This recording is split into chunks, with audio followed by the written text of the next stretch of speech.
Nagpakitang gilas kaagad si Benny Boatwright, naka 41 point dito sa una niyang laro pagbalik sa San Miguel at tinalo nila ang NLEX Road Warriors.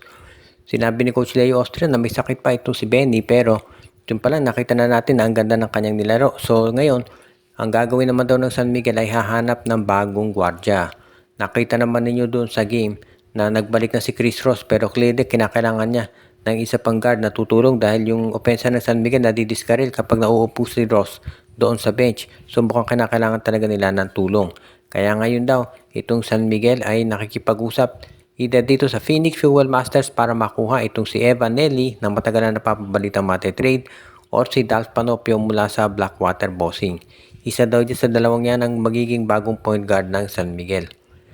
Mas madali siguro makukuha ng San Miguel at mas practical si Evan Nelly dahil itong si Dalf Panopio merong fracture injury, so hindi raw ito makapaglalaro for 4 weeks.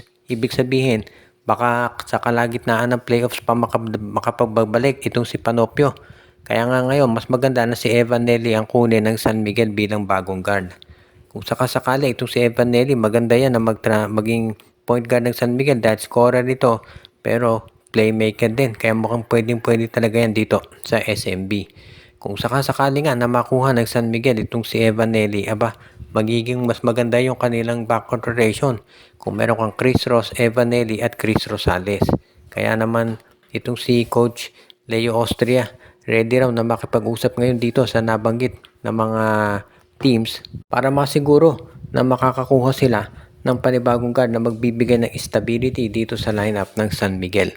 So, abangan natin kung kailan matutuloy yung nabanggit na trade at kung talagang gagawa ng paraan ni Coach Leo Austria na as soon as possible magawa na nila to para naman mas maging maganda lineup ng San Miguel. Ano nga ba ang plano ng TNT Tropang 5G dito kay Jordan Heading? Kung napapansin niyo doon sa mga nakaraang games ng TNT, hindi ito naglalaro. At sinabi mismo ni Coach Chot Reyes na kaya sila masyadong dependent ngayon sa scoring ni Bol Bol dahil marami silang mga injured players na hindi nagagamit.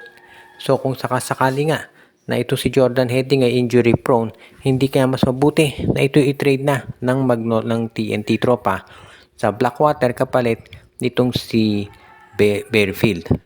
Marami nagtataka bakit tinrade ng Convert si Jordan Heading para kay Mikey Williams. Well, ngayon parang nakikita na natin yung dahilan na ito palang si Jordan Heading ay injury prone. Yung back spasms ito si Jordan Heading, ang tagal nang nangyayari yan. No? Actually, nasa Converge pa siya, issue na yan.